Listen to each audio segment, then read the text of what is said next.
What's up, guys? Doug Polk here, and today we're going to be taking a look at a hand between Phil Hellmuth and Liv Boeree from Poker Night in America, where Phil is pretty happy about what happens.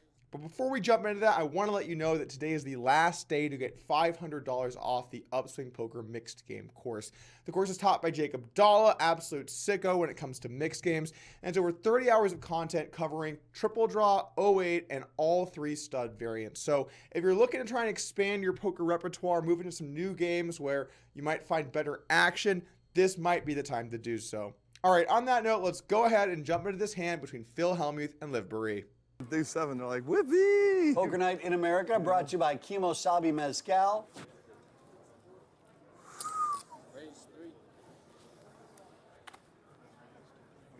Action on Greg Mueller. I think Greg's the best at getting it. A. 7 deuce. He folds. Merson folds his big blind, and so now we're up to Phil Hellmuth in the straddle with the last option here to call. 8. I'll take this one, Liv. You take the next one. Man, Phil's been saying this since the big game, at least. Taking turns. Quite the rail building out there, but honestly it looks more like people are trying to come in from the rain than poker fans. No, a little more than that, I think I have. I think I have 5 left. Our stakes today are going to be $25.50 with a $100 straddle from Phil Hellmuth, and the action begins with Liv Boeree looking down at pocket fives in early position. Obvious raise, we really don't have to get into that. Everyone else decides to get out of the way, not too many decisions to be made, and the action ends up on Phil Hellmuth in the straddle, who looks down at, I'm going to call it a decent straddle hand. The question now for Phil is how should he be playing his pocket aces, and I will say that it's a bit interesting in the big blind when you're facing an open. The reason is that calling is so profitable that it often makes sense to call with the vast majority of your range you're going to continue rather than re-raising. So when you do re-raise, it looks a little bit like it's some kind of very strong hand like aces because so many other hands would want to call. It's important in the big blind to not think that it looks suspicious and then trick yourself into not re-raising. You have pocket aces, bump it up, make some money, build that pot, and then start to work in some other hands like suited broadways or your other mid to high pairs, and once in a while some kind of bluff like a mid to low suited connector. Phil does decide to go ahead and bump it up, but I'm not a huge fan of the size he decides to go. He makes only $800 versus a $300 open. That's just simply way too small, and if you make these kinds of mistakes with your good hands, you allow your opponents an opportunity to outflop you. It also isn't a really good situation for you when you have a hand like ace-jack or 10-9 suited. You don't want them to call and play in position. You want to knock them out and win the dead money. And if they do decide to call, you can define their range a little bit more. Out of position from Phil, I'd prefer to see something more like $1,000 to $1,200 pre-flop. But he does decide to make it $800 and the action's back over to Liv. With pocket fives, I don't think you have almost any option here. I'm never going to re-raise this hand. Doesn't really make much sense to. If you're beat, you're crushed. And otherwise, they're pretty much flipping. So definitely not a spot you'd want to make a move. And if you were going to bluff, you'd want to have an ace in your hand so your opponent's less likely to have a good hand. Like, I don't know, maybe pocket aces. So in this situation with the fives, Liv has a very clear call, which she makes. And let's take a flop. Flops 10, Jack, King, brought to you by Kimosabi Mezcal. Has a better chance of Phil having does not continue this flop, which I don't understand with his stack behind. He should be looking to build a pot. The flop comes King Jack 10, which is a very interesting board for both players. The reason why this is interesting for Phil Hellmuth is that despite the fact that he had the best possible pre-flop holding, he now has a chunk of other hands that are actually a bit stronger. Hands like King Jack, King 10, or Jack 10 suited, as well as hands like Kings, Jacks, or 10s. Those hands are all going to re-raise pre-flop, and they've now outflopped a hand like aces. So aces, despite being his best hand pre-flop, actually kind of moves down in his range a little bit more towards the middle. Now, it's still an above average hand for Phil. It's still a solid hand. Obviously, he's only beat if his opponent has a hand like ace queen or one of the other few hands I mentioned Phil could have, but overall, it's a decent flop. In Phil's shoes here, I like going with a very small bet size. The reason is that any pocket pair is going to open for Liv, and then because the 3-bet's so small, they're all going to have to call the raise as well. So deuces through 8s are basically toast here, and if you bet small, they kind of just have to let it go, even though you could be making a move. That way, when you are bluffing with a hand like ace-5 suited, you get a very cheap and profitable bluff opportunity. Another reason why I like the small bet is that you have so many good hands on this flop that if they do decide to call very wide facing the small bet, you get a lot of value from different parts of your range. I do think checking every now and then is correct, and it's a nice way to balance out some stronger hands to check call. Your opponent's much less likely to have a hand like ace queen, which is a hand that would be trying to stack you, and again would pretty much always play it like this pre-flop. So it's a good opportunity to mix a couple strong hands in for a check, as long as you also understand that you should mainly be betting with your pocket aces. Phil does decide to go ahead and set the trap. We all know how much Phil likes trapping. And now over to Liv with pocket fives. Bit of an interesting spot all in all.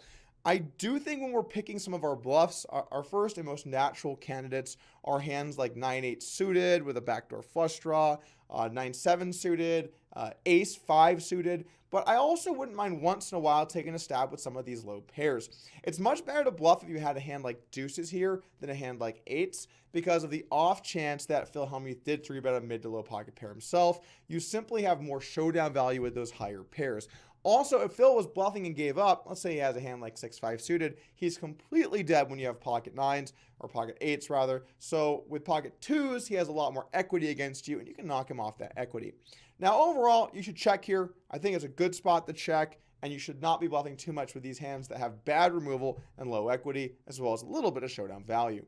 Liv does decide to check it back, and let's take a turn. Here comes the turn. You've got to be kidding me. Reasonable turn. Phil was looking for Liv to bluff this, but that is simply not going to happen anymore. This is amazing. Phil thinks he's trapping. I guess I call, just aces. After the flop goes check, check, and the turn is a low brick, Phil needs to bet and start to get some value. The only hand that he can really lose to is pocket fives, or maybe once in a while a trapped ace queen, but those are both very unlikely. Unlikely, but possible. Important note there. By checking again, you're just not getting value from so many hands that could call a bet. What if Liv has a hand like king 9 suited, or ace jack, or 10-9 suited, or pocket nines? You're leaving so much value on the table, and if she did have you beat in the flop, she's primarily going to be betting. So I don't like this decision to check here from Phil, even though against a set it ends up looking pretty smart. Liv should never check back here with a set on the turn. She's got to build this pot. There are only 2 streets left. And Phil Hellmuth is known to get a little trappy with some good hands, so it's certainly possible he has something that can pay her off. The question is, what size does she want to look to go? And in general, I like around a 2/3 pot size. You want to bet something sizable that allows you to make a big bet on the river and try and get some value. And by using these larger sizes, you also get to bluff more. Remember, the bigger you bet, the worse the odds are for your opponent, so the more that you get to bluff in those situations. She does decide to make a bet right in that vicinity of $1,100-ish, and the action's back over to Phil, who now has no choice, clear cut, gotta check call. Phil makes the call, and let's take a river. Check. Phil checks on the river. Phil's played this hand more like he's got queens or a jack in his hand than aces, so Liv's gonna size her value bet for a hand like that.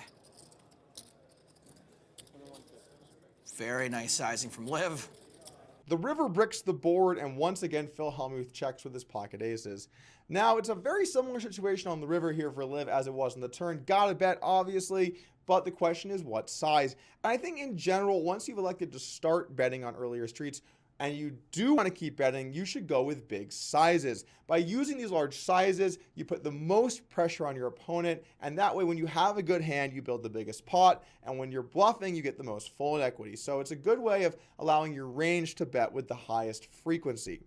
Now, Liv does decide to bet a little smaller than I would like to see here, but again, is totally fine. Now, in this situation, the commentators are talking about, what size should you go to get paid? You want to kind of avoid thought processes like that. You want to think more like, what size makes the most sense with all of my hands? And when you bet the turn and fire this river, you're really kind of saying that you have a king or pocket fives, or maybe occasionally a trapped flop hand, and that range of hands doesn't want to bet small. If I did have king queen in the spot in Liv's shoes, while I might bet out on the flop some of the time as well, I have to feel like I'm likely very good here, because Phil should not be checking hands like aces or ace king twice, even though he did have aces here. I know there are people that think you shouldn't make assumptions about your opponent, but the way that I've always looked at poker is, let's approach it from a standpoint of, I'm going to play my best, and that people are going to use reasonable strategies. And if they don't use reasonable strategies and beat you with it, that's okay, because they lose value elsewhere. If Phil wants me to try and value bet king queen twice here when he checks 2 times on the flop and turn, then sure, he's going to win both a turn bet and a river bet. But I'm okay with that, because if he had just bet the flop and bet the turn and maybe even bet the river, he might have gotten all my money. So even though it might lose you money in this exact instance to bet king queen and run to aces, if your overall strategy is correct and his overall strategy is not correct, you're still going to win. But that doesn't matter because Liv doesn't have king queen. She's got pocket 5s. I'd like to see a big healthy bet of around 3/4 pot here. She does decide to go a little bit smaller, something more like 60%, 55%, which is, again, totally fine strategy. But being that it's so likely Phil does have showdown value here and his range is so capped, particularly on this river, I think a nice big healthy bet size of something more like 3,000 would have been a better play. I also don't actually mind for what it's worth betting massive and overbetting the pot and then occasionally getting feisty with some bluffs as well. When doing that, that seems totally fine to me as well. Facing this bet with pocket aces, Phil has to call. But Phil's a man of many live reads and maybe he can find his way off the hook. There's the call from Phil, and this is what you get when you check the flop. He might have lost that, but I'm sure he's going to take this loss with pride and dignity. Why the do I even play in this game? Are you showing? Huh? Oh, aces. Oh, darn. Unlucky. She somehow makes a set. It's like so unfair. She's value People at betting home don't even get it. They don't even know how deep we are.